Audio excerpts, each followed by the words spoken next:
Yeah, The right. ads blow, but if they subscribe, they don't get to see that. They don't have to see those ads. Yeah, we can definitely mention that today because yeah, I don't even yeah with the with the telling people to do stuff like we hardly remember. I mean, we just go from get into the conversation, but yeah, it's And here we are for another episode of Dualistic Unity Raw, call-in edition. God, I love how I announce that every time. It sounds so fucking formal. I almost feel like I should have like a graphic behind me with like a newsreel or something like that. Welcome to this episode of Dualistic Unity. How are you and your families tonight? Anyway, I'm just feeling kind of weird and goofy because honestly, it was nice to have a day off. Took Christmas off, hung out with the family, did the present thing. I am happy to say that I got my favorite present, as I always do. Well, not always. Well, I usually get it for myself one way or another. I got a big bag of weed for Christmas, and that was an awesome stocking stuffer. So shout out to Melissa for getting me that. Thank you so much. And Merry Christmas to everyone. It's a call-in show, so you can join us by going to dualisticunity.com/live, filling in your information and agreeing that you don't mind being recorded on an episode of the podcast, because that's what this is. It's an episode of the podcast. And so if you're watching this and you joined us and you would like to be part of the conversation, do join us, because these call-in shows are a lot of fun. Normally it starts slow and then towards the end people just pile into the queue and we can't get to everyone. So if you have an insight, a story, a question, a grievance, whatever it is you would like to express, if you just want to hang out for 10 minutes and shoot the shit with us, you can do that too. So you are welcome to do so. I'm going to stop rambling and sounding official now and pass it over to Andrew. Andrew? oh yeah, absolutely love the call-in shows. Love when people hop in early because sometimes we'll just go back and forth for 30 minutes or so. But even and with that, with the formality of things, it's so funny how much there'll be carryover from just expectations or thoughts about, the right way to do something. But it's been hitting me more and more. I've been going back and forth with like the right way to do something versus there not being a right way. And it's just about, being myself and expressing myself in whatever way that is. So, for this, if you're thinking about joining the call-in show, like absolutely hop in. There's no wrong way to do this. There's no perfect way to do it. You getting on and doing anything or saying something isn't gonna have have control over how it's gonna be perceived or how it's gonna be looked at. And it's so funny the fucking back and forth between feeling like you can have control and then being willing to admit that you don't. And because then it's like, okay, well, then I can just show up and see what happens. And even when, you're doing something that historically you have assumed is the quote unquote wrong thing to do, you don't know in that moment if it is. And there's almost a discomfort in not being able to know in the moment, like, oh no, but this has always been the wrong thing to do. Like, yeah, you've just told yourself that. You've just assumed that. But there have actually been times where that plays out and it's actually appreciated very much so. Or the willingness to just be there despite whatever's going on or go through whatever's happening, despite how uncomfortable it may be. And this one's been hitting me more. We kind of talked about like just the vessel feeling or thing and just how often I feel like, I'll go back and forth between taking myself seriously and not, or thinking that how I feel matters versus not. And that's kind of a new one for me is like the thought of, oh, I'm feeling a certain way and it doesn't have to matter so much to me how I feel. Like growing up and similarly now or more recently, the last few years, like whenever I was feeling a certain way or going through something, it was like, figure that out, like figure out how to deal with it. But there's a lot of freedom in not feeling like whatever you're feeling is something that has to be figured out. Like you don't have to care so much. And it's almost like the weight that I feel is the degree to which I care how I'm feeling. Like that's where, especially recently, like that's what I've been feeling is like a lot of weight when I care a lot about thinking that I know that the way that I'm feeling is some way I shouldn't be feeling, and I gotta, get in there and get rid of it or figure it out or solve it. And the less I'm thinking like, oh, it matters a lot. And I know I'm sure people will hear this and they'll be like, and again, not sure, but people will hear something like this and be like, oh, so I just shouldn't care how I feel ever and shouldn't, check in with myself. And kind of like, in a sense, like kind of yeah, but and I don't even know how to say it without just being like it doesn't have to matter how you feel.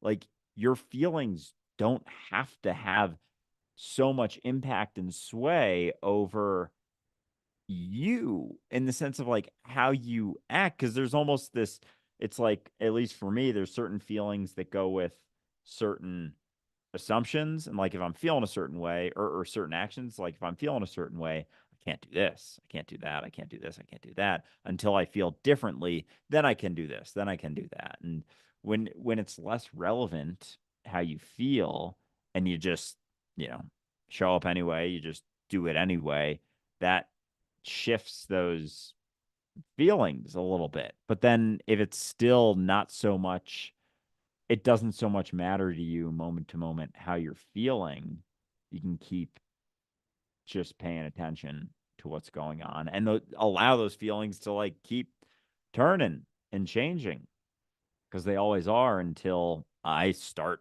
caring how I'm feeling. It's like stopping that consistently changing feeling of whatever I'm going through, or dealing with.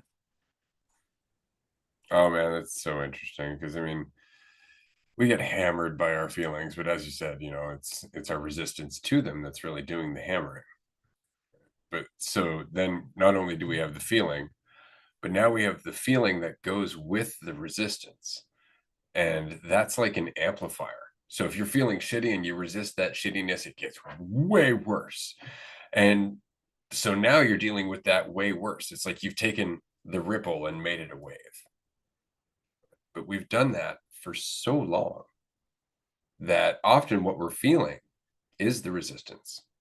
Very little of the ripple and most of the wave, right? And it's caused by us. It's caused by our habitual response to it in terms of thinking about ourselves as being brittle, as being weak, as being something that can be threatened by the ripple, because that's what makes it a wave. We have a feeling, we're like, oh my God, this is going to tear me down. Something's wrong. Oh my, what does this mean about me? And we start digging into the reason, and that makes it a wave. And then it makes it even worse. And then we do it again, and we keep doubling down. This keeps getting worse. There's got to be something wrong. Wave grows. There's got to be something wrong. This keeps getting worse. The wave grows, and it keeps happening. And so it's so important to not look at it in terms of just don't care how you're feeling, but be aware of how much of your feeling is overinflated because of your habitual perception of the ripple. That most of what you're feeling isn't actually what you're feeling, but your habitual resistance to what you're feeling. So in that case, sit through it. And the way that you sit through it is just by not assuming any of those things, not overinflating the wave. Just stop building it up in terms of, I know why that's there. Oh my God, it's terrifying. It's bad for me. I can't handle it. It gets huge, or rather, you get small in comparison. So if you just stop doing that and you get used to not doing that, well, then all of a sudden those big waves start to subside over time. You get hit by them because they're habitual and you've built them for a long time. But if you stop inflating them, they eventually start to deflate. They start to shrink again until you are left with the ripple. You are left with the feeling, not your resistance to it, not your assumptions about it, not how you identify because of both your assumptions and your resistance, not because, of anything else other than the fact that you're just letting it pass. You're not assuming anything about it. You're not inflating it. And that's a lot of what I go through now. Like I'm going through a bunch of different changes in my life in terms of, my marriage ending, moving into a new place with my daughter, the new business in terms of Dualistic Unity growing, a lot of uncertainty, a lot of stuff. And it's not like I don't feel these things. Like right now I'm moving. And so I go through my house and I see all of the memories of the life that I'm no longer living. And I feel those things in the same way that you would. But rather than feeling them and then diving into them, going, oh, did I do the wrong thing? Did I do the right thing? Where am I going? I just don't. I just have the feeling, and then I let it pass. And it usually leads to a feeling of appreciation. Because if you don't hold on to that feeling of regret, or that feeling of loss, then it leads to the recognition of gain. It leads to the recognition of change, right? But that's it. It's just not inflating the ripple, feeling the ripple without resistance. And then it changes into something else. But that takes time and practice. If you've been spending your entire life protecting yourself from a ripple that was never a danger to you, all you're used to are waves. And so you expect that, and you perceive yourself as something that can be pummeled by them. And as you stop fighting them so much or thinking there is something wrong with them or coming up with a story about them, it's like things do start feeling a little bit more, I don't know, like dreamlike in a sense, because there isn't the narrative that comes with it, because there's so much. As soon as there's like a thought about a feeling that I'm feeling, or a fight about it, or a desire for it to go away, it's like there's a whole story behind why I think that shouldn't be something that I'm feeling or going through or dealing with. And without the assumption that it shouldn't, there's less of a story on top of it, less of a narrative going on. And then it's just something that you're feeling, something that you're feeling right now without so much of a reason, like a swell in the ocean, or like a feeling like a current in a certain way, and you're just feeling it, kind of like being in a dream. Because like in a dream you still feel things, but things are so much less certain, that it's just the feeling that's there. And there isn't the ability, because it's just like you're here, you're in the spot. It's like so unfamiliar that it's harder to maintain and hold on to certain perspectives. And like, I don't know, man, like with reality and whatnot, like how much of it, the perception that this isn't a dream, is held on to by my certainty about a story, like how I got here to this point. Because then it comes with a whole timeline of certain feelings that have been felt and certain assumptions about certain feelings that were felt. And then as those come up, because it's almost like you're just rotating through different perceptions and feelings. And then it's like a old one pops up and you're like, oh, that's because this assumption at this point in my past, based on the story of me, but without, the assumption about the feeling or situation, there's less story and narrative there. And then I'm like, how did I get here? What is going on right now? I don't know, but I'm feeling a little bit lighter. That's for sure. I'm feeling a little bit more relaxed. And so it's like, fuck. It's like a trade between the uncertainty and relaxation that comes with being willing to just be like, yeah, no, there's no control. It is uncertainty. And as soon as it's like, oh, I gotta know something, then it's like, some tension, like holding on to something that you're assuming is, I don't know, better or worse. Oh, and it's because of the assumption that you've ever known what's happening, that you've ever done anything other than convince yourself that you know what's happening, despite all your frustration, despite all of your disappointment, despite all the stuff that you've ever gone through in your life. We still tend to make this assumption like, yeah, I knew what was happening at some point. No, you've always been in the dark. You'll always be in the dark. And what's nice is that you're doing just fine. You're still here. And now it's just mastering what you do with here, right? It's not about mastering the future, because the future is created now. It's the only place it happens. Now, we have somebody in the queue. I want to remind everybody it's a call-in show. So after this, you can call in and join us on the episode for up to 10 minutes. We have, oh, and he just left. He took off. I'm going to assume that his internet connection failed on him. He has joined us in a group previously, and that was, in fact, an issue that he had experienced. So we're hoping that he'll come back. And if he doesn't, then definitely take his place. If you would like to join us on the show for up to 10 minutes and participate in the episode, we would love to hear from you, especially, given the fact that we're just sitting here shooting the shit. And if we don't start talking to somebody soon, I'm going to start complaining about SSRIs again. Not complaining so much as just questioning. I have questions, specifically about, because serotonin's a neurotransmitter, okay? And what SSRIs do is they stop the reuptake of serotonin. So that way you have more serotonin, or rather you have a pool or a consistent level of serotonin available all the time for your brain to work on, which is why you don't do the ups and downs, right? Because the ups and downs are largely dependent on the release or lack of serotonin.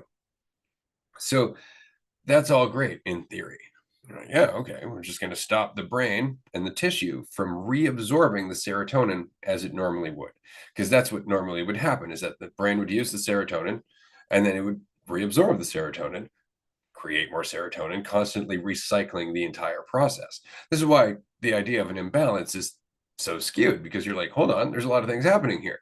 Specifically because if serotonin isn't reabsorbed into the tissue, isn't reabsorbed into the brain, it actually starts to influence how the brain interacts with other neurotransmitters, because serotonin is not the only neurotransmitter that we're working on. And that explains a lot in terms of the major side effects of long-term SSRI use, which are sexual dysfunction, weight gain, and sleep problems. These are all things that are going to be largely impacted by our neurotransmitters, by our ability to maintain clarity, by our ability to maintain a sense of balance, which can't be found within a limited spectrum and can only be found within the entire spectrum. And so it's really interesting to me that we're so focused on the serotonin because the serotonin makes us feel good or makes us feel shitty. But we're forgetting that there's more to the brain than that.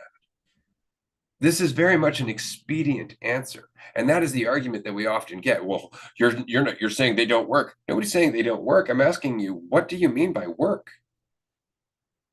What does work equate to in this equation? Are you saying, well, at least I don't have to deal with them? Because since when has repression ever been healthy? Repressing a feeling isn't healthy. So saying, well, these work because they repress a feeling, I think comes down to the fact that these work because I can go to work. These work because I can maintain my goals and my ambitions and my drive and the carrot and the stick mentality that I've been existing in my entire life without having to deal with all the consequences of doing so. That's what we mean by these work. And I would question if that's actually working. I would ask, is that actually healthy to just keep yourself going regardless of the consequence that's lying underneath the surface? Because at some point, you're going to want to get off SSRIs.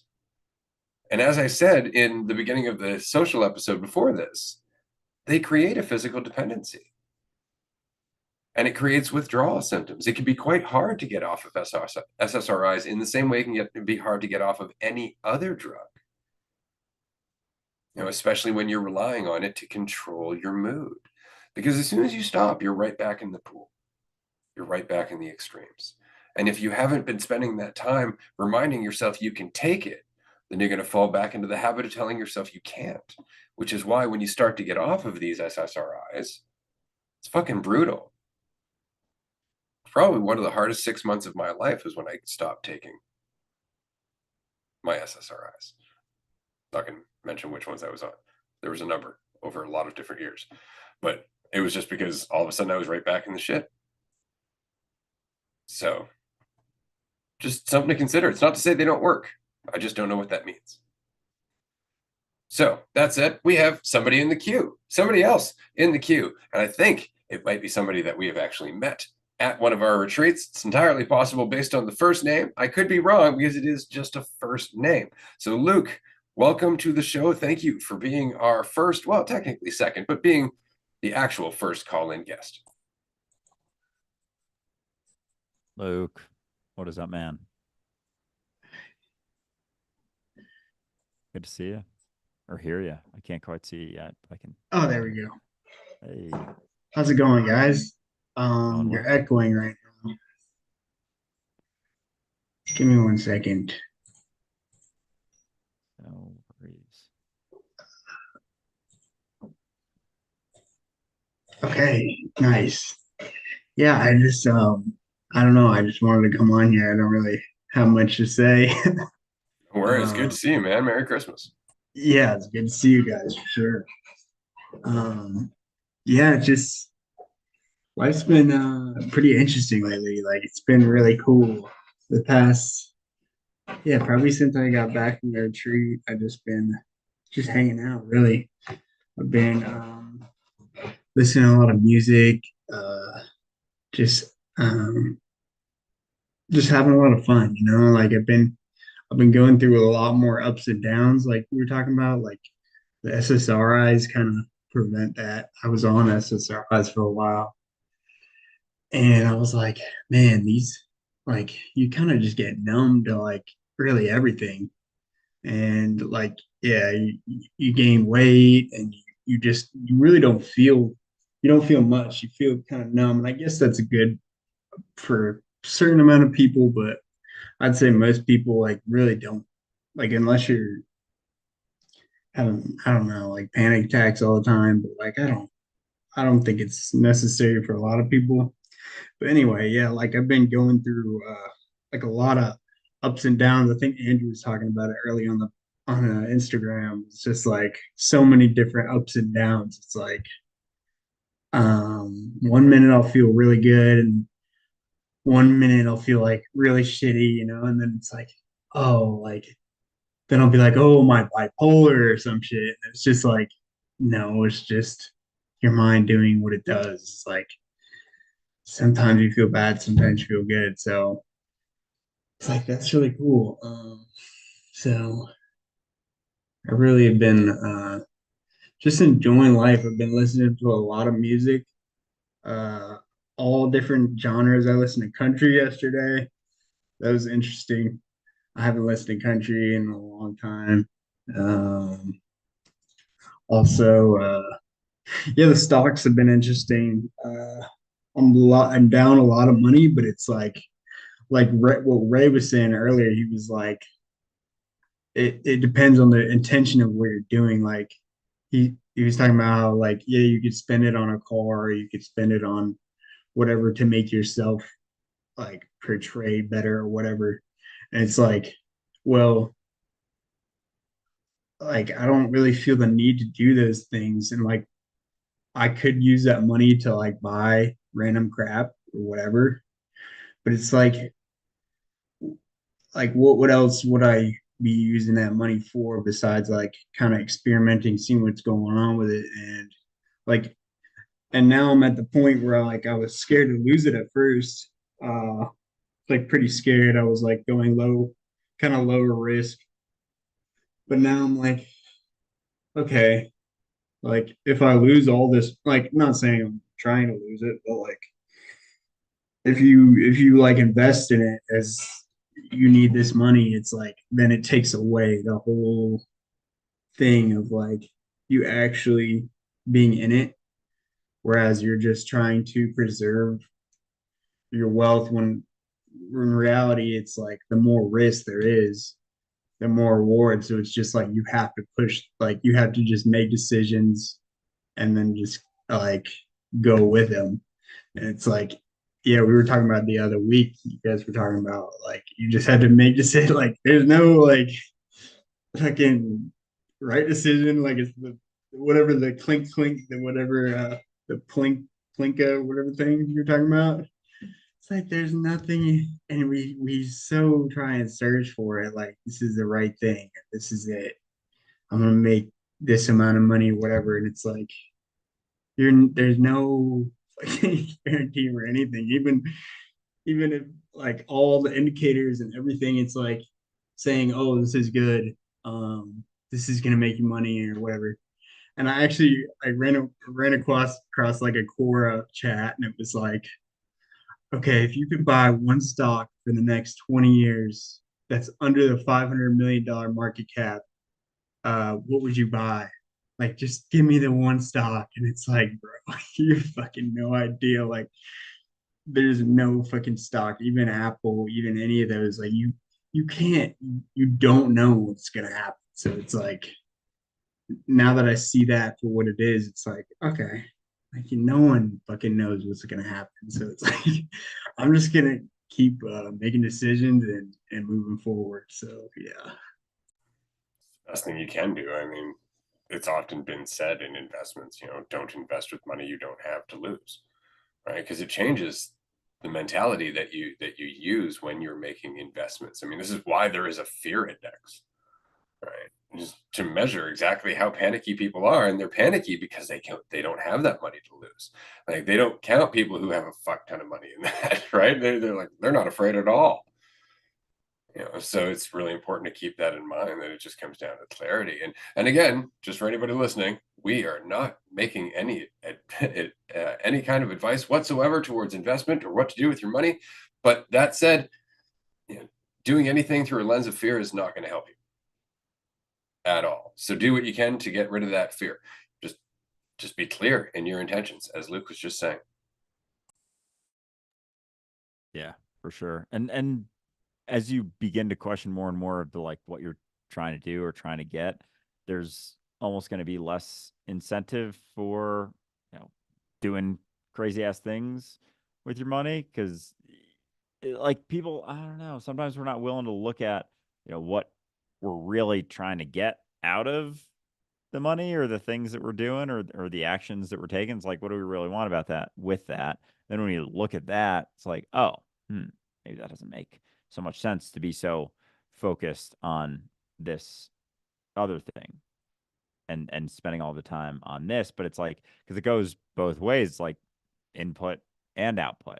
Like as you need less things in your life, as you feel more whole and complete, willing to be yourself in the moment as you go and not feeling like you need so many things to like build yourself up or things to buy and whatnot. There's less that's needed on the input side. And so it can go on both sides, and the willingness to just look at what you're trying to get out of it can certainly help.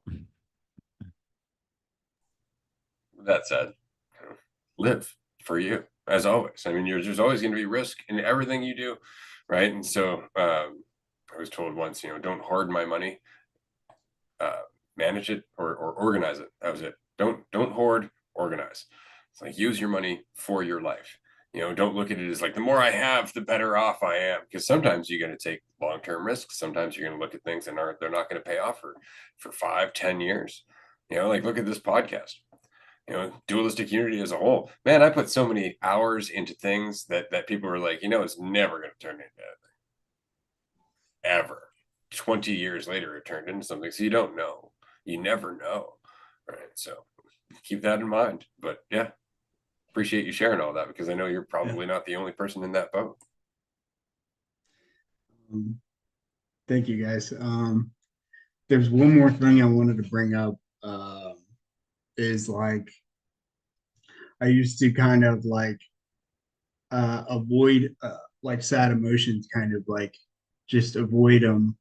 Um, and I've noticed that like with music, like I've been able to like just listen to like really sad songs and like kind of just lean into it because I used to just avoid like I don't want to feel that, I want to feel good, and I would only have happy music kind of in my playlist or pump me up music.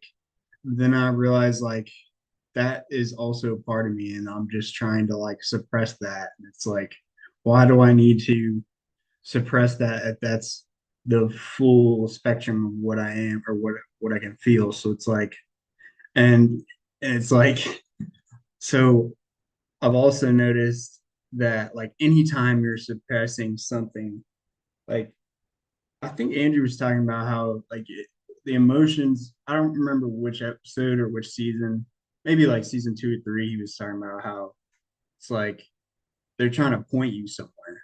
They're trying to point you in a direction or show you something. That's what they're trying to point you.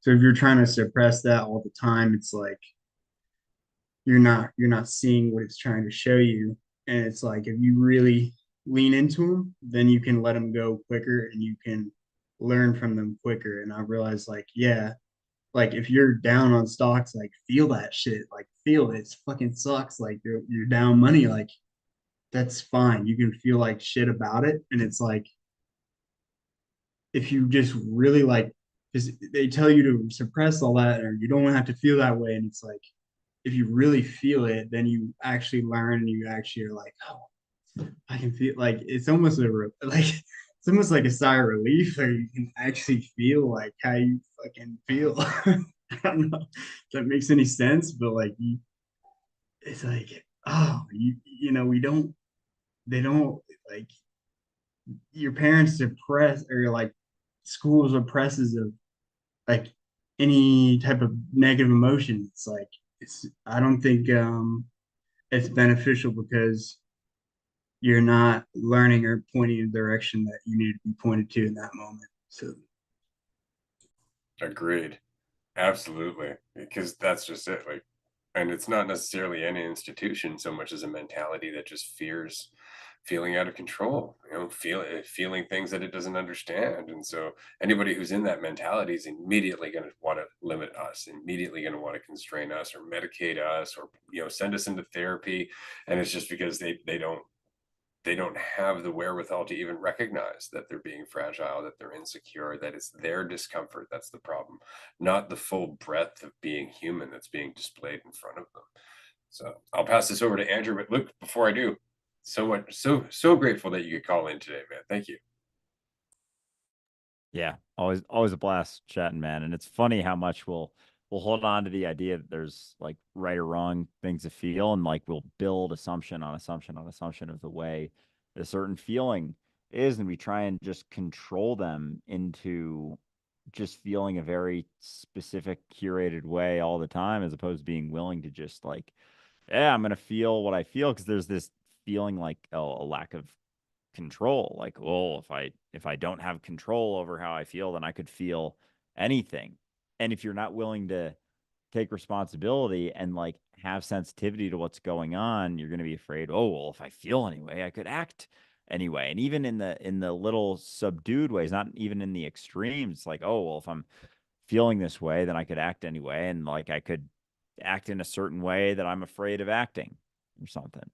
And like it comes with the idea that the full spectrum can't be on the table because how I feel is going to dictate how I act. And it isn't necessarily the case, but we put a lot of weight on that, especially going through society the way that we do now. Is like there's a almost an attachment to certain feelings and certain actions, and then the illusion of control just drives that home. Like, no, you do these certain things, you can feel certain ways or maintain certain feelings and perspectives and hold on to this assumption there's a right way, but with holding on to that there's going to be a lot of suppression and resistance of the rest of all of that. So anyway, Luke, always a blast having you on, man. Been a pleasure, and we'll talk to you soon. Nice. He was like, let me go, dude. That's right. It's like, shit, you're still talking? No. Luke, man, we love you. Thank you so much for being here. Luke, of course, joined us at a previous 9-day retreat. It was a pleasure to hang out with him and to get to know him a little bit better. We have some retreats coming up. Actually, we have, I believe, 4 tickets left for Virginia Beach, which is coming up on February 1st. If you can join us in Virginia Beach, this is going to be a dope mini retreat. It's 4 days long, Thursday to Monday morning. Of course, if you have to leave the Sunday night, we do understand. Our retreats have no actual schedule, so it really is just what do you need in terms of space and time. This is going to be on a beach. There's a giant chessboard in the yard. There's a pool table. The rooms are pretty nice. The place is fucking spectacular. You can find the details at dualisticulunity.com. Definitely think about joining us. And if you can't make that, and if you would like to try and make the California mini retreat as well in April, do remember that we have a contest on right now. If you'd like to make a video about Dualistic Unity, you can do that.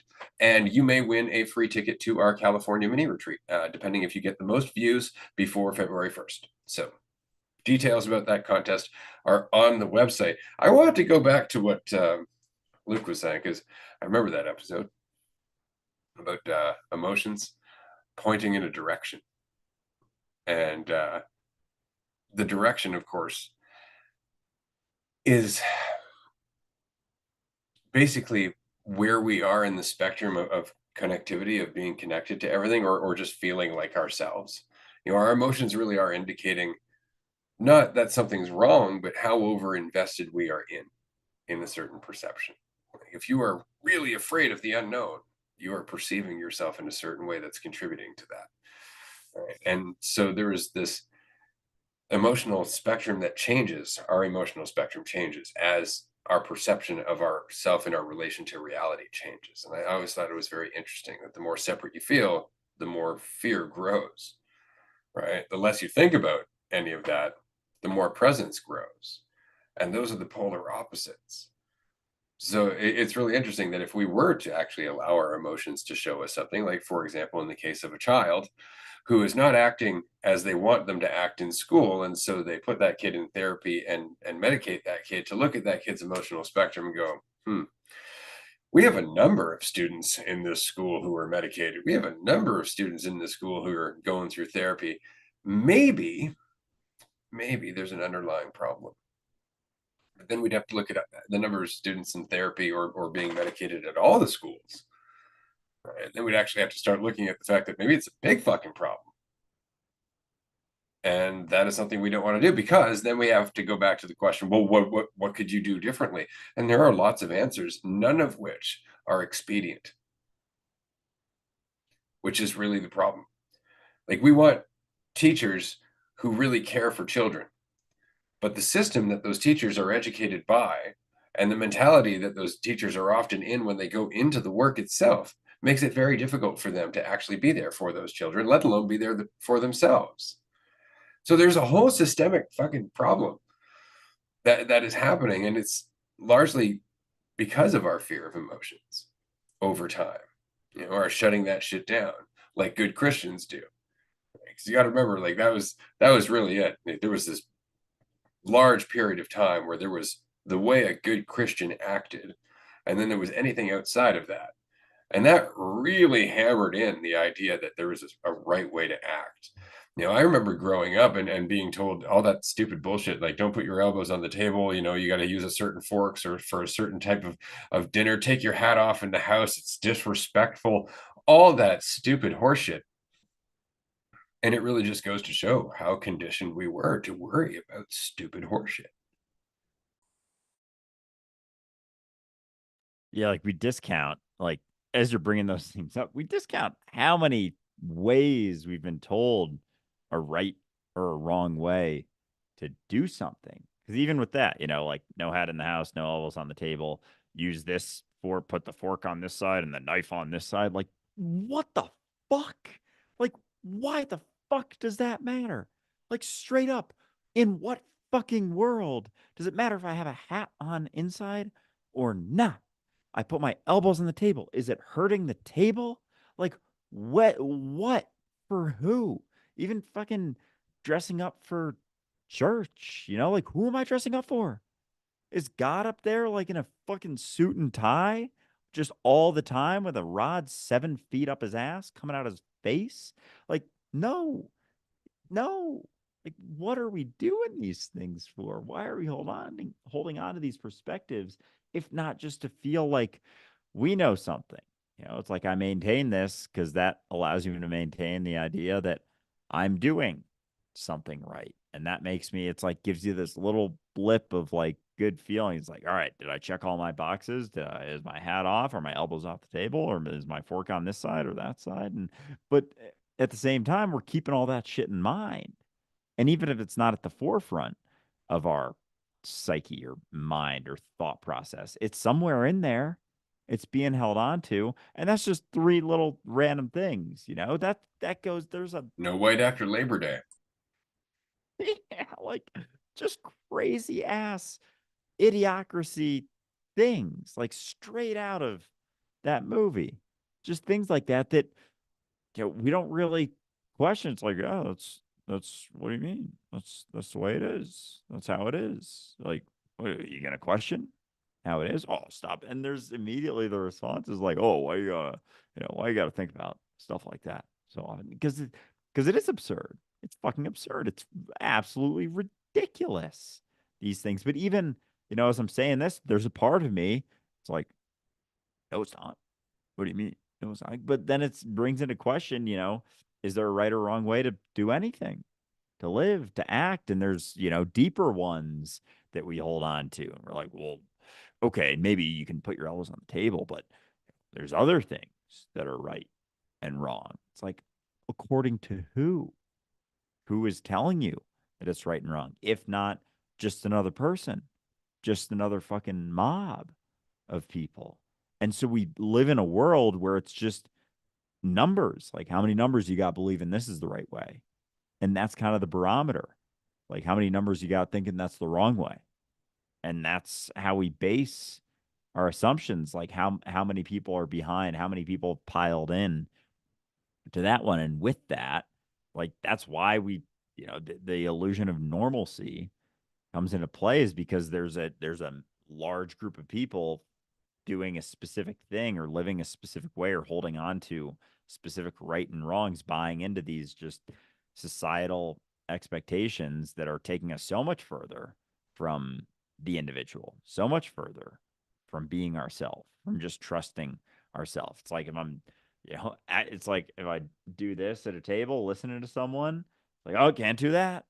Elbows on the table, wrong way. And then so it's like, okay, so I can't do that. It's like that chips away a little bit, little by little by little by little by little by little. And that's so much of what school is, so much of what existing in this world is just chipping away at our intuition, at our gut instinct, in our, faith in ourselves. That's what we're chipping away at as we go through being told a right and a wrong thing. It's like, well, I can't trust myself. I got to look around, and all these people are saying all these things, and I got to keep all this shit in mind. And like, yeah, no wonder we're fucking tense as shit. We're keeping a lot of assumptions about the right and the wrong way to be in mind as we go, cutting down. And we don't even realize it until we're willing to relax a little bit more. And we start realizing, oh shit, I was holding on to that and that and that and that and that and that. And then it starts fucking unraveling. You're like, holy Christ, I was holding on to a lot, a lot of assumptions of the right and the wrong way to be or act. No wonder I was so fucking tense. Well, it's not just you, right? Like it's you in the collective sense as well. And it's something that happens generationally. Like we're talking about, etiquette at the dinner table, or wearing your hat inside. And that whole mentality eventually just leads to, men dress with this way and women dress this way, and more importantly, respectable men dress this way. Lazy men, lazy good for nothings dress this way. Respectable women dress this way. Lazy good for nothing's dressed this way. And it's like, but all of that comes from nothing other than there's a right way and a wrong way to be this thing which you are not, right? But that's all tension over time, wanting to fit in, right? Wanting to know where we fit in terms of our social order, but also wanting to make sure that we survive, because we have to fit into the society around us. And so it's not just relaxing yourself, because you could relax yourself and be shunned by fucking everyone, making your life very difficult, right? Or you can relax yourself and then maintain a certain awareness of how tense everybody else is around you, and then do your best to help them relax, in a way that's comfortable for them to do so, or at least not as frightening. And that's how we change over generations and generations, which is why you no longer have to wear a suit and cufflinks and shine your shoes every morning before you get up, right? And women no longer have to make sure that their ankles aren't showing. Like that, we were pretty fucking tense once upon a time, but that didn't change overnight, and it certainly didn't even change in one generation. It was generation after generation after generation of just expanding our idea of ourselves, finally admitting that a man isn't somebody who wears a suit. Like, think about that. Let's just hold this idea. It would be like taking any other species, let's just say chimpanzees, okay, and saying, well, boy chimpanzees must wear blue suits, and girl chimpanzees must wear pink dresses. I just want you to picture that in your head. A bunch of chimpanzees in the wilderness wearing blue suits and pink dresses. Does that look as absurd to you as it does to me? Do they give a fuck? Does it change who they are? No. But if you were to maintain that long enough, then eventually they would start to teach their children to wear a blue suit or a pink dress, right? We would become so used to that environment that we would actually start to assume that's all there is. But when you break it down, we're just animals wearing fucking clothing. We're just animals wearing clothing. And the clothing itself is just clothing. It in no way defines who we are. It is in no way created specifically and only for exclusively and, you know, absolutely only for this one person or this one gender or this one kind of person or anything else. That's ridiculous. That's the dumbest shit. It's just clothing. It's just fabric. It's just stuff that you're throwing on your body. But that's it. We make these assumptions over time, and then we actually start to assume that that's reality. And when we start to actually judge ourselves, like this thing that I'm growing on my face, for example, right? Admittedly, when I go out, there's a part of me that's just like, this thing's getting pretty fucking long. And then I feel a little nervous about how it's perceived. And then I look at that and go, fuck, that's still in there. And I laugh. And I just keep going. But it's still in there. It's still in there. I'm an animal with fur on my face. Why is that weird? You know, what about that is odd? Like you're an animal with hair. What about that is odd? You know, you're an animal that grows armpit hair. What about that is fucking weird? It's just that we operate under these habitual generational assumptions that create a stress for us to live up to a standard that's not fucking natural and not based in reality. It's just habitual. And it's important that we remember that. Oh man, and so many of those concerns come down to our own assumptions about our perception of it. Because you think, and I like the gorilla or chimpanzee example because you think of one of those, and it can be just as easily equated to the situation with beard, whatever you got going on, or someone just growing a beard and then being concerned or being proud, like whichever side they fall on is just how they, you know, tend to think about it. And you think of a chimpanzee like having a little bit of a longer you know, facial hair or whatever, like there could be some that are like, that looks, I don't like that. There's a lot of others who are like, oh, that's awesome. And like, there's no way to figure out like how that's going to fall. And like, it's almost like because everything that we do, people can fall on one side or the other. Like we're making it like almost trying to calculate like percentages, or at least this is maybe what I'm doing. If I do something, it's like, well, 80% are going to think that, and only 20% are going to think that. But there's always like some percentage on both sides, and this assumption that the side that's higher is just it comes back to my own assumption and my own judgment about things every time, pretty much, because that's the only one that I can actually have some semblance of understanding or realizing. And even even in a group there could be a group judgment. It's like that's because they're in the group and they're insecure and they want to be in that group and maintain their own perception in that group, whereas inside they could be like, no, I actually like that, I appreciate that, or whatever. Like we never really know, but a lot of it is stemming from groupthink and just wanting to be right to fit in themselves, which then carries over into this. But that goes for everything, like everything that we do, because there's specific things that I'll judge myself for, especially like when it comes to speaking, like forgetting what I'm saying, stumbling, stuttering, whatever. Not that I ever had a stutter, but it's just been something that's in there all the time. But like, you know, even in situations like that, like people fall on both sides. If someone judges me for something or appreciates something, like it goes for everything, like everything, every way that we act. When we start being a little bit looser and sillier and acting a certain way, it's like there's going to be people who fall on both sides, appreciation and judgment, no matter what you do. And your hesitation with anything, like literally anything, even the things that you really assume are wrong or bad things or things that shouldn't be happening, it's still just basing it on your judgment and your own assumption, and there's always going to be two camps to every action based on them, based on their own shit, which is just gnarly how much all of it just comes back to our own assumption because we can't know, the fucking calculation of like, oh, am I going to be appreciated or judged for doing this thing? And it goes for everything. And that is why I appreciate the yin yang. Is because what it's showing is that percentage, right? Like sometimes it's 5%, sometimes it's 95% on this side, on 5% on the other, sometimes it's 5% on the other side, and 95%, and you don't know. You don't know. But you know it's always going to be in that spectrum.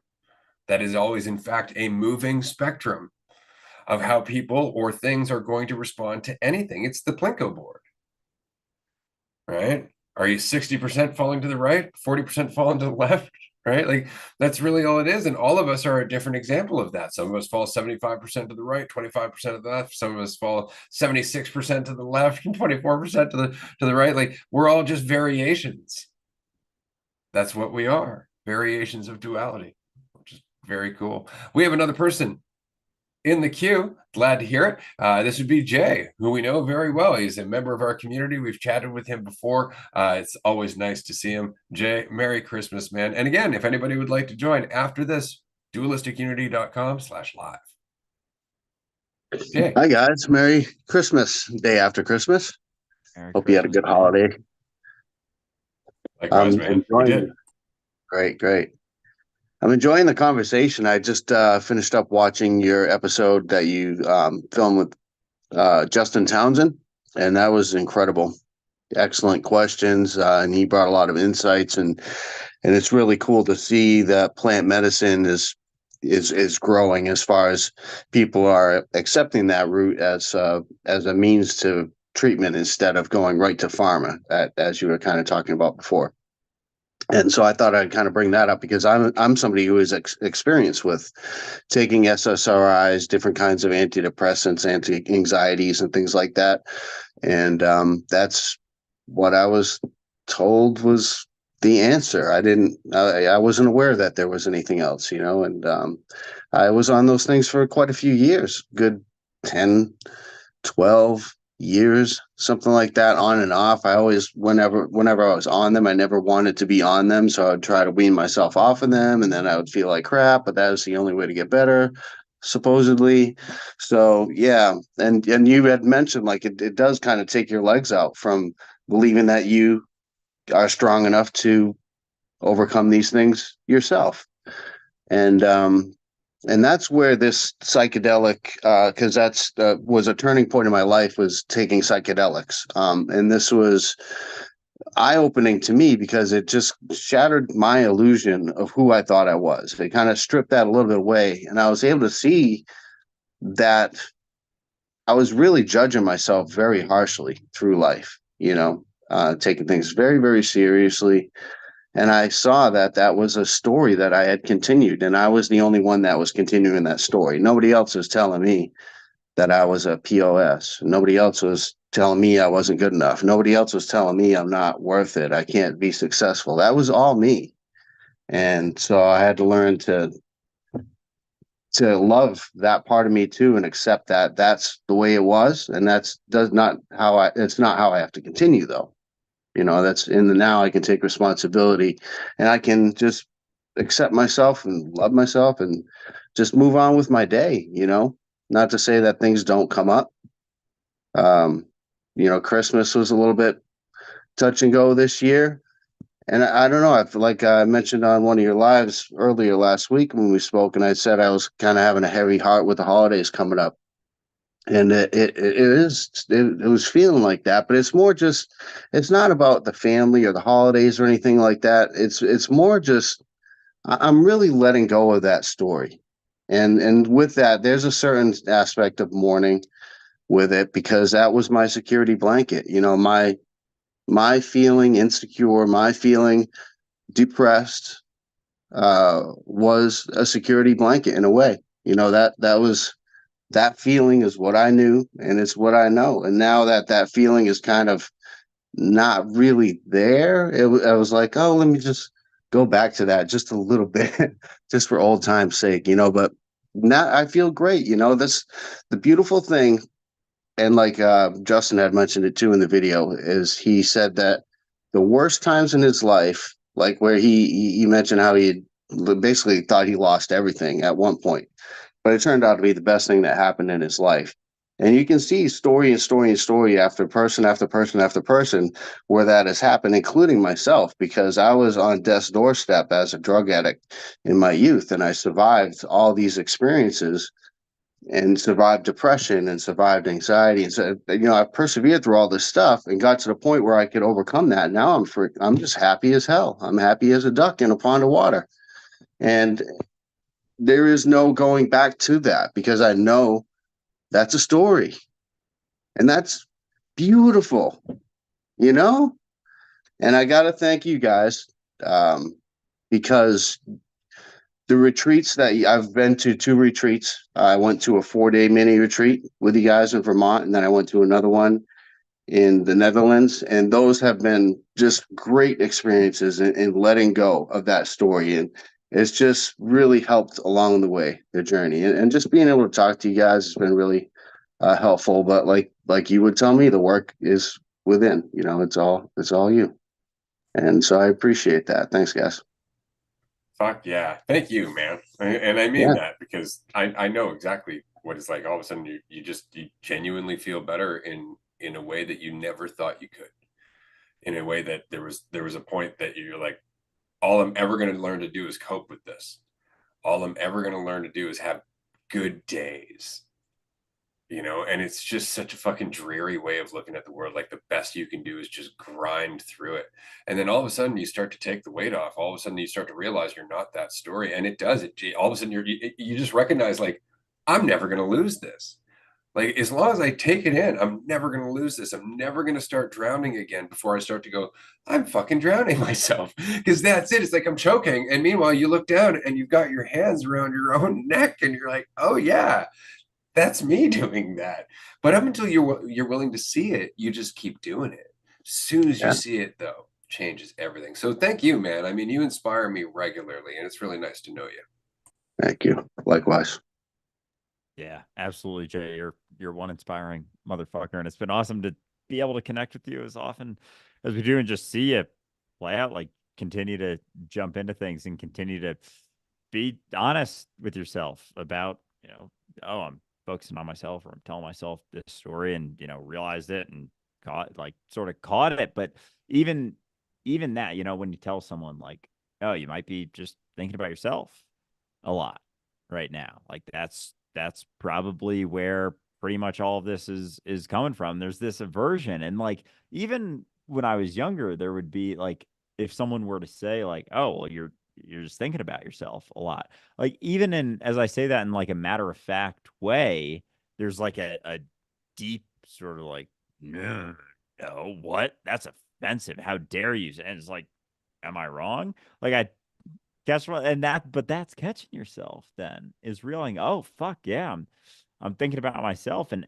every time I'm feeling like, you know, like I'm drowning or something. It's like you're just really focused on yourself, thinking that you can have control over how things play out, how you're looked at, how you're perceived, how things go. And then as soon as like, oh, I am thinking about myself, I can't actually know that. I can't actually think about myself in the way that I think I can. It's like there isn't so much noise anymore because there's like this underlying assumption that this is something, I am something that can be thought about. And I got to do it in the right way. And I got to act a certain way so that I can think about it in a specific way. But as soon as you're like, oh yeah, I'm thinking about myself. Oh, I can't actually, come up with thoughts to explain myself.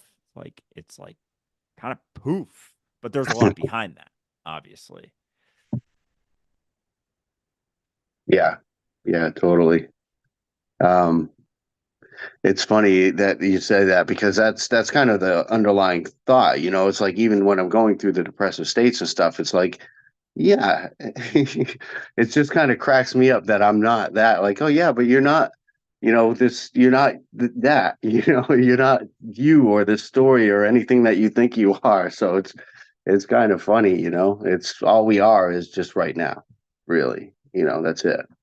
Um, we've got this body that we're in, it appears to be, you know, and that's what we've got right now. And so yeah, it's been pretty cool. And another thing I really enjoyed too with that episode that you guys had was it was about the where he was talking about the straight line, kind of walking the straight line, or making a square out of rounded edges, or kind of like the in between, you know, the spiritual realm of things and then the material world, or coming down from the mountain. And it's really just kind of been nice to get into the thick of things here in life and stuff like that, because like now, and it's with this new sales job that I have, it's kind of like it's really flirting the line, because it's, you know, it's sales, like you know, and I've got to go out and do my job, and you know, we have a job to do on this on this world. And like it's difficult, it's a difficult line, because like you know, I believe in what I'm doing. I believe in what I'm selling. It's a good product and everything like that. And I believe in that I'm a good person and people should buy from me if they're going to buy from somebody. But it's like, you know, it's just the consumerism aspect of it that I have a little bit of a difficult time with, because I'm still kind of contributing to that system, you know, but got to do something. And hopefully I can spread some ripples in that field. You know what I mean? Hopefully I can, because I'll be meeting a lot of people. I'll be talking to a lot of people and getting connections over long-term periods with people and stuff like that. So it should be interesting to see how that plays out coming up. I have no doubt it's going to be interesting, and you're already making the ripples. I think the timing, and again, I say this after having chatted with you for quite some time now. I think the timing is perfect for the mentality that you find yourself in, to be in a place where you are being more expressive, where you do have to just let go of your idea of yourself and plunge into that conversation, right? Where you really are aware of your own intentions and all of that. And so I think that's fantastic. I think this is going to be a great chance for you to perfect all of the lessons that you've been working on up until this point. So I'm really excited to hear how this job turns out. As somebody who was in sales myself, I know how you feel. If you ever have a chance, there's a stand-up comedy bit by Bill Hicks. It's called Marketers or Marketing. Take a look at it if you can. I saw that clip years and years and years ago, and I was a marketer at the time, and it's not exactly complimentary in terms of the impact that marketers can have on the world. But you know, you're facing it, and you can't change the system as it is right now in terms of commercialism, but you don't have to value it, which is a change in itself. We still live in this environment, but it shifts as we do. So just keep that in mind, man. I'm glad you're out there. I look forward to hearing how it goes. Yeah, it's almost like how much are you adding on top of what you actually need through whatever thing that you're doing? Because when it's just being done, you know, then there isn't so much additional weight or thoughts about it getting you somewhere or it getting someone else somewhere. It's like, no, this is just what's being done right now. And but that desire for it meaning something more about you will of course have influence over whatever you're going through or dealing with. And it's yeah, getting in, yeah, just with anyway, I know this is at time, but this selfishness component and like how much you need is it's interesting how little that's considered in the world. Like how much do I actually need? Like there's no consideration for that. But anyway, Jay, always a blast having you on, man. And we'll talk to you soon. I love call-in shows. It's always a lot of fun to get into this, especially with members of the community. People that we've never spoken to, of course, are also welcome to call in. Just mentioning, anybody who wants to jump on the show can do so. dualisticunity.com/live. Just fill in your information and you will end up in the queue. And then we will have a chance to chat with you about whatever.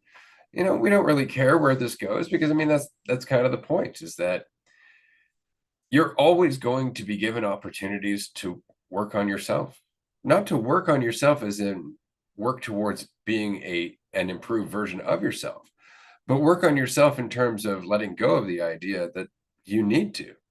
that there is a fiction that you must address, that you must perfect, that you must worry and dwell upon and constantly be considering and constantly be maintaining and constantly be managing and making sure everybody else is aware of and all of that other shit. That's a lot of work. And so the work is letting go of all that stupid work.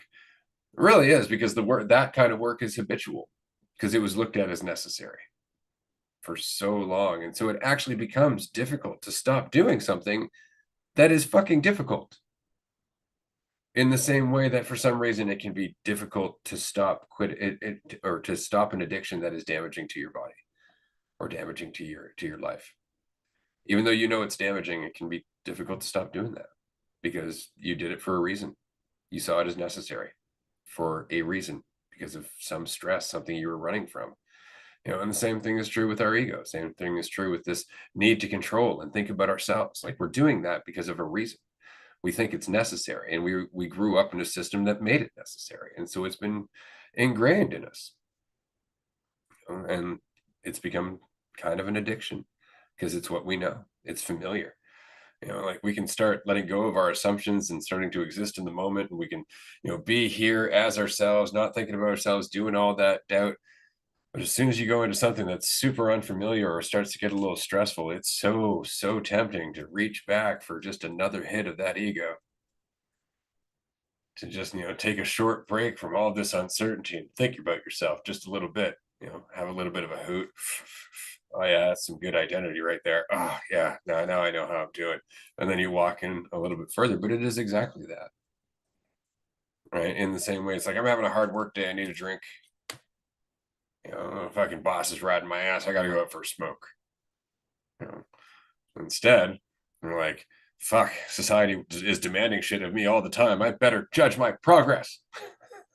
And it seems like it makes sense, but it does nothing to drag us down and create long-term consequences that then we judge our progress even more. You're like, fuck, I've been suffering for years, there must be something really wrong, and you're just doubling down instead of taking the weight off. And it makes sense to do so, right? Like, what I just said made perfect sense. I've been suffering for years, there must be something really wrong, rather than I've been thinking there's something wrong for years and it's piled up. Ah, fuck.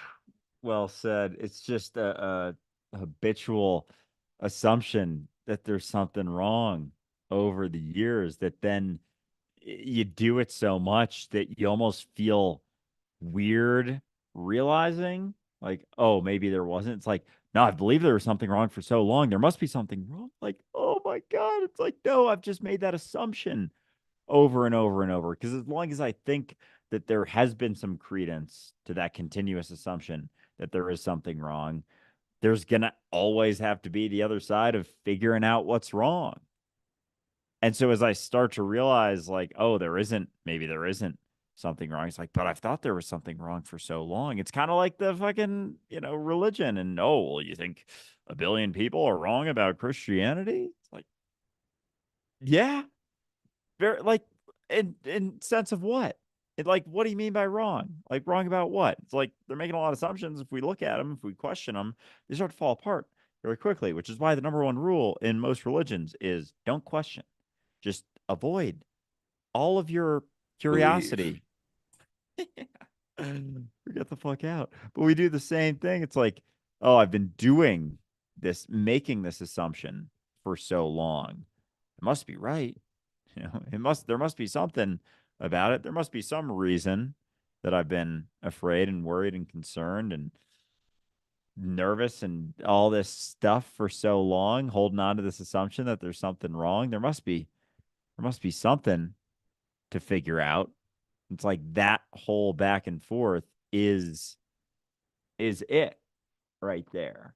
Because then you gotta do stuff in order to overcome that. And then it's like you're always on this trajectory and there's always something that's gonna come up. There's always something that you gotta do differently than what you're doing. And it's like this nagging assumption that then it becomes you're always doing something wrong. Like you must always be doing something wrong because you've assumed that there's something wrong for so long instead of realizing that like you can't basically like all you can make are assumptions. Like, you're doing what you're doing right now. All you can do is hold on to an assumption about that thing. But like, you're still doing what you're doing all the time. Like, it's going to play out how it's going to play out as you go. And the less of that assumption you're holding on to, that the investment over time has been actually about something specific, as opposed to a continuous assumption that you've been doing something wrong without any basis whatsoever. You realize that, then it's a lot easier to realize that you can stop. It's like, oh, there hasn't been. It's been assuming that there has been, which I am assuming right now. But that's just me continuing to do the same thing that I've been habitually doing, because it's what I'm used to doing. It's what I'm used to looking at, as opposed to, yeah, no, I it's just been an assumption for a very long time. But I'm thinking about the same things that everybody else is thinking about. I'm valuing the same things that everybody else is valuing. Why am I suffering? And there's this huge assumption that other people aren't. And it's so funny because we forget that people have the same capacity to be devious bastards that we do. Like, you can be suffering, doubting yourself. You can be worried, anxious. You will go into a situation and try to pretend you're not. What makes you think everybody else isn't doing the same? But that never dawns on us because, my pain is special. I'm the only one going through this. We're all going through this. That's really what it comes down to. But again, we're experiencing something that we don't understand and we don't like. And so immediately we assume that something's wrong. And if you're in a society of people who all share the mentality that doesn't understand what that problem is, they're going to tell you the same thing. Something's wrong. But, and this is what I kind of love about the conversation we just had with Jay, is that on the comment thread of the video that you put on Instagram regarding the fallacy of a chemical imbalance in the brain, there was somebody who wrote, yeah, well, show me a group of people, show me a study, show me someone who's actually applied what you're saying and it's worked. And I was straight up like, there is a whole fucking Discord community you can go and talk to right now. Because it's true. And it's not that they're listening to us. They're just aware of one thing, that the story of who they are is not who they are. And the rest is just unraveling that. We're not doing shit except just talking about it as we unravel it ourselves. But that's really the only thing that's changed in any of those lives, is just, you're not who you think you are. You're not who you think you are. And what remains is awe-inspiring. That's it. It changes everything. And it is effective as fuck. But you'll notice that what you are hearing in terms of a response to, it's not a chemical imbalance, is yes, there is absolutely something wrong and we must be medicated. And you can see why they want to be, because they have this idea of themselves that is entrenched, that they're holding on to as the truth. And it is that idea that they're doomed, that they can only survive if they are carefully monitored and managed to live within a certain spectrum that everybody else is going to be comfortable with, that they have some moderate sense of control about their future, because that's a big part of it too, right? But that is ultimately building an ongoing long-term dependency. And as Jay was saying earlier, really working away at the sense that you can do anything about your life. If you must have these things, that really undercuts how much empowerment you feel in yourself. And so, like, antidepressants are kind of like, obviously they're a physical thing that you take, but like, in terms of trying to maintain a sense of control, looking to the future for the right thing to do, looking around for, it's like, we're all doing that shit. Like, we're all doing that in varied ways. And you start to see things as more symbolic representations of things. Like we see that play out in our society, but like everyone's kind of on a variation of some form of what an antidepressant does. It's just like we all take different drugs of false certainty, like having a sense of control in some way, shape, or form. Because everything that you're saying, and then the thoughts of like almost going off of it. Like I've never been on antidepressants, but there's a sense of the way that you describe, and like I'll never know what that feeling is like going off of them. But there's a part of me that almost feels like with a lot of the false certainty that I've held on to throughout my life, like now where I feel less certain about pretty much everything. And I feel like, you know, it's like I'm feeling the spectrum of emotions for the first time.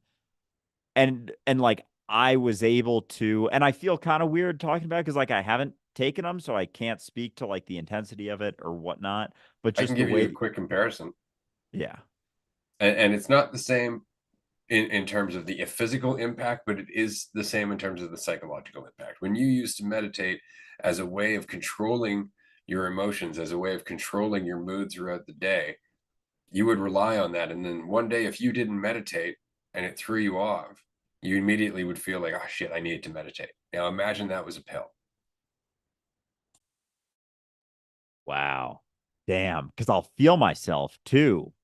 Like there are certain days where I'm like, you know, should I meditate? And like sometimes I will, and it's rare. It's rare that I do it, but it almost feels like I know that it's me trying to control what I'm feeling, or with the assumption that what I'm feeling should be different than it is. And as you were talking before, it was hitting me that like I'm holding on to an assumption even that what I'm feeling isn't being felt by anyone else, let alone everyone else. Like, I have to make an assumption in order to feel like I know that no one else is feeling the things that I'm feeling.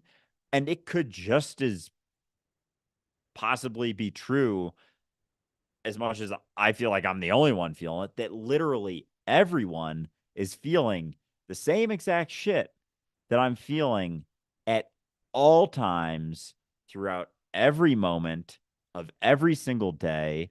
We all have stories on what our perspective of it based on situations, based on the story, based on the historical nature of the story and assumptions that we've made in the past. We have ways of, suppressing or avoiding certain feelings. Just a basic example is like feeling discomfort of a lull in a conversation, whip your phone out.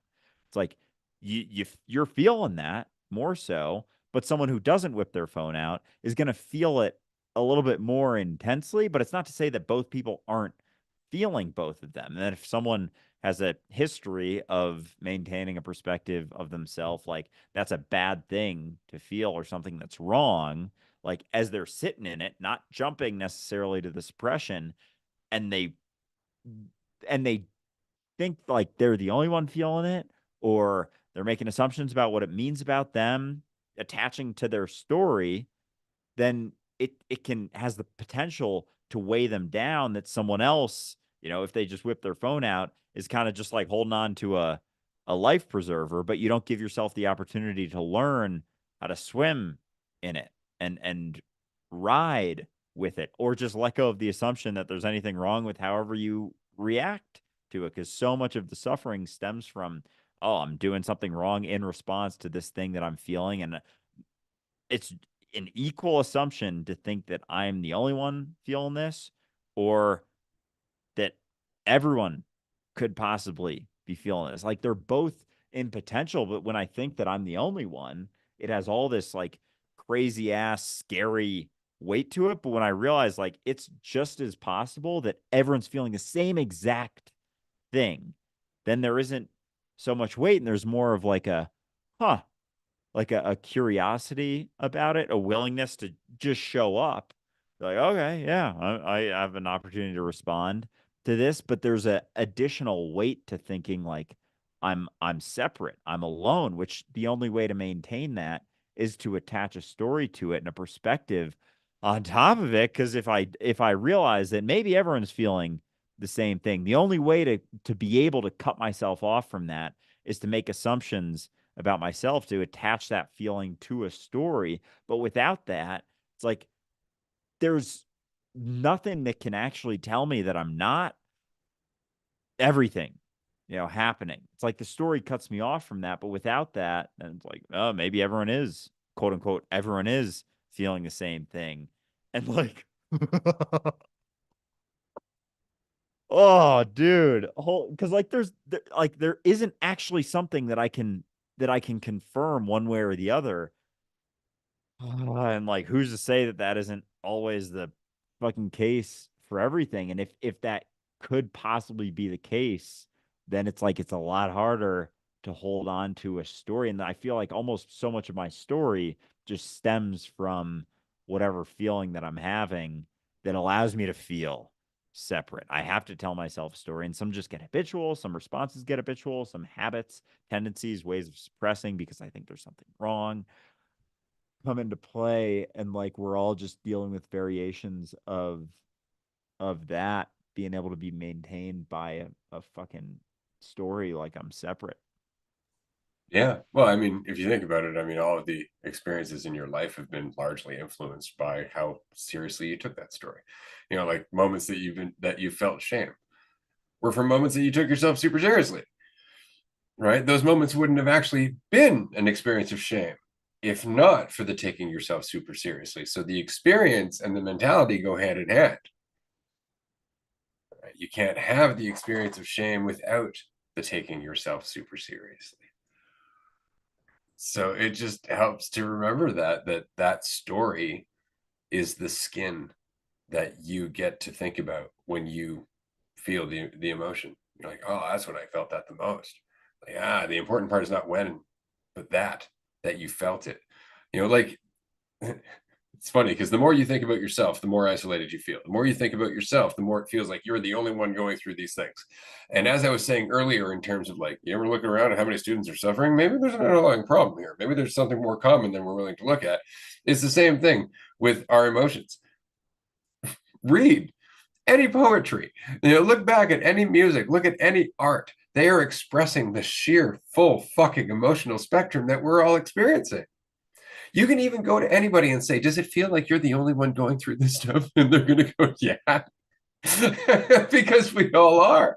We are all going through that experience, but it's hard to keep that in mind so long as we're focused on ourselves, because that immediately makes us blind to everyone else. As soon as I'm focused on the fiction of me, I'm not focused on the reality, which is everything, the entire experience. I'm focused on this tiny idea, which is separate. And that's where a lot of those experiences come from, that perception of being separate. And they go away the less you have that perception, the less you hold on to that idea of yourself. It really is that there is a fiction that cuts us off from being who we actually are. And it's so very interesting because I've said it before, like that's the origin of the devil. It's not an actual devil, right? Because the devil, or Satan, didn't actually mean like some dude down the pit of hell, because that never actually existed in the Old Testament, right? Like Satan just meant adversary or obstacle, which is exactly what our idea of ourself is. I'd rather reign in hell than serve in heaven. I'd rather feel like I'm in control, like there's a me that can be in control, than just let go. The same thing over and over again. And it's simple, not easy, but it's a conversation that we just haven't had on a large level. And what I love in my life, and again, this is something I noticed in life coaching, is that all you have to do is just keep throwing seeds. You don't have to be out there convincing anybody or anything. It's fucking obvious. It's fucking obvious once you're willing to see it. In the same way as when you're choking yourself, it's fucking obvious once you look down at your hands. But if you don't look down at your hands, you never know. But that's it. It's just that, and then it settles in over time, and the weight starts to come off, and the proof is in the pudding.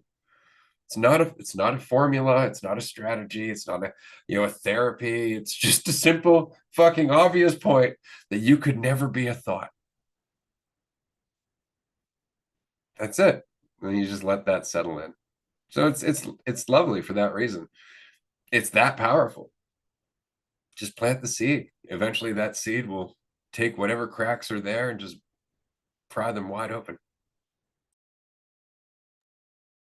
Oh yeah, because without any, oh man, 'cause without any assumption about, this idea that, like if I say something like, how do you know that not everyone is feeling the exact things that you're feeling at any given time? It's like you got to be like, well, I'm me, and then this whole story comes up to confirm it. But as soon as you're like, well, I don't, then the story isn't right there so much. And then, like I've been saying more recently, just like recognize, and it's uncomfortable. So much of this shit is uncomfortable, like realizing, ways that you've acted, things that you've held on to based on this assumption that you are what you think you are, like the selfishness that goes with that, of thinking, of assuming that. It's like, oh fuck, it makes me want to throw up a lot of the time. And but like how all encompassing like our reality is with that degree of selfishness, like living for you. It's like living for yourself to be something. And it's very much so, like, I'd rather serve in hell than reign in heaven, or I'd rather serve in heaven than reign in hell. It's like, all right, there's a specific way of saying this. Anyway, and that's it. But like this idea, like this overarching societal assumption that I am what I think I am, and therefore doing things for myself is the most important thing. It all, like, how I feel is important, and then how I respond to that is important. Oh, you're feeling down, just do this in response. And it's all like focused on yourself entirely. Like, oh, this play this out in this way. And it's like, oh my God, it's fucking unbelievable. Like the baseline assumption of selfishness, and just like the ways that we spend our time, we see it. We see it in just how people spend their time, like the things they focus on, and how much that is then reinforcing whatever sort of assumptions we've made about ourselves along the way based on the way that we spend our time, and how much of that is played out in, assumptions about that I'm separate from everything. Because as soon as there's that, there's, the devil that because you keep reinforcing it with the things that you're doing, and the things, the ways that you're acting, and oh my God. And then I'm like, all right, well, then there's got to be some sort of balance. And then part of me is like, I don't know, does there? Is it worth, focusing on yourself and feeling like a piece of fucking shit and beating yourself up to do certain things? And then it's like all the things that you do are kind of, for a lot of them, in response to just thinking about yourself, focusing on yourself. So when you aren't so much, then it's just you're kind of left with, and there's options for sure, but then there's a means of things making sense, just a sensitivity to things, like, oh, there's things going on here. It's like you start looking around, you're like, holy fucking shit, reality's fucked up, society's fucked up, shit's fucked up, that you can't see if you're just focused on, well, I feel this way and I don't want to feel this way, and I'm going to figure this out, and I'm going to do this to feel better about this. And it's like, oh, but without so much of that assumption that it's just you, even just the self-honesty of realizing, okay, I'm feeling certain stuff, and being willing to admit that, oh, this could be playing out in all of reality. It almost lightens the load and gives you some perspective of things. But as soon as it's just you, then it's like, I got to deal with this. And it's like all the weight of all of that comes down on you. And you're like, this is the entirety of my experience. No, it's like, no, experience is the entirety of your experience. You're feeling a certain thing, and there's nothing you can actually tell yourself with certainty that it isn't something that's felt throughout. And everything that everyone does is in response to that.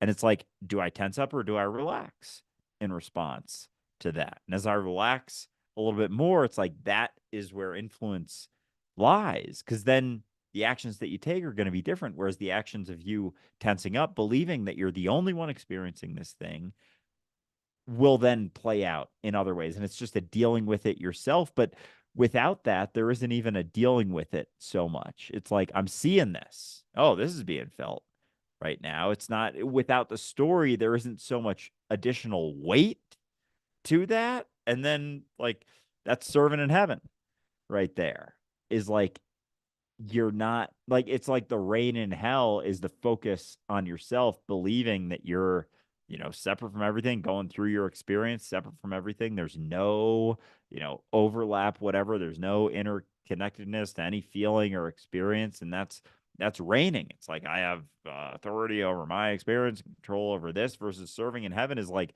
letting that assumption go. And then things just, I don't know. They're like, they make more sense, but there's a lot less weight in that. It's like you feel the weight of the world when you think that you're separate in an experience, in a feeling, in a situation. All your assumptions are going to come up in that. But when it's like, I don't, it's like, it's just the willingness to not be certain that you're separate and alone in your experience. Because I've I don't know. It's like I've realized that maybe on the, not even on the physical, but just in a fucking conceptual way. But it has never been, maybe it has in an emotional way more so. Like I've very much held on to the assumption that I'm the only one feeling this. That everything, and we've had this conversation like, oh, if you're feeling this way or judging yourself in this way, imagine how everyone else might be feeling if they're feeling, certain things like that. And I've been able to maintain this assumption maybe until today that like, nah, no one experiences that shit as shitty as no one gets as nervous as I get going into a situation or a thing. And it's fucking insane that I can, like, that the cognitive dissonance that goes with that and just the assumption is like kind of disgusting.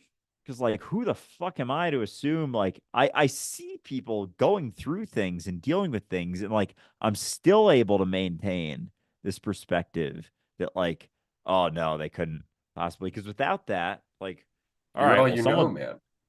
oh You're God. all you know. Like you're the only thing you can really make assumptions about. That's why it's so easy to go and like, oh, they can't be. Because there's a they. Mm. So that's the point. This is why I say, like, we are awareness. We are awareness. We're all in this together. That's why we all call ourselves the same thing. Me. We all have the same spectrum. We're all going through the same shit because we are all that spectrum. We are all that shit manifest, embodied. Everything. That's why animals, man, you can look at animals and see them expressing emotions, right? Like, why? Because everything is you. Everything is our listener. Hi, listener. It's all your awareness. And the idea of you is what makes it feel like it's only you. And it's not that you're wrong. You're just wrong about what you mean about you. Right? We're all you. So yes, it's just you going through it, but we're all in that. And we all feel exactly the same, which is the funniest part. We all feel like we're the only ones going through it. And it never dawns on us that we are, because we're all the same thing. It's funny, isn't it? We all know it deep down. It's only me going through this. It's the idea of me that gets in the fucking way. And the clue's right there. It's so obvious when you take the idea of yourself and put it out of the way. Holy fuck, we're all experiencing the same shit. Holy fuck, we are all the same I, expressed infinitely. And it's nothing to do with belief. It has nothing to do with holding on an idea of God or anything like that, and everything to do with just getting out of the way until what you're looking at is what it is. And that's when it's awe-inspiring. And this is why I mean, like, it's not about convincing anybody, because then they'll start believing in source consciousness. They'll start believing in unity. They'll start believing in all this stuff, but there's a you believing them, right? And so you can't see because there's a you that you're trying to focus on, that you're trying to save, that you're trying to fix. And it blinds you to the process that you already are. And it's not just individually. It's so funny. We talked earlier about, you're going through something unpleasant, you don't understand, and immediately there's something wrong. That's not just individually. Look at the world. Look at what's happening around us. I don't understand why we're going through all this. Why are we destroying the planet? Why are we, taking all the trees and wiping them out? Why are we polluting? Why are we corrupting people? Why are we starving our neighbors' children? Why are we doing all of this? It doesn't make any sense. There must be something wrong with our species. It's like, no, there's a big fucking lesson in selfishness being learned, though. Oh my God. Like we're seeing the repercussions as we go, just holding on so tightly to me, to my perspective of myself. And once that's not there, like talking about, oh, how are we gonna fix everything? Like, stop fucking looking at yourself, making assumptions about yourself, thinking that you're correct. And like things change quick when you stop doing that shit. You're just holding off, your ability to see anything. It's like, how do we come up with the answer?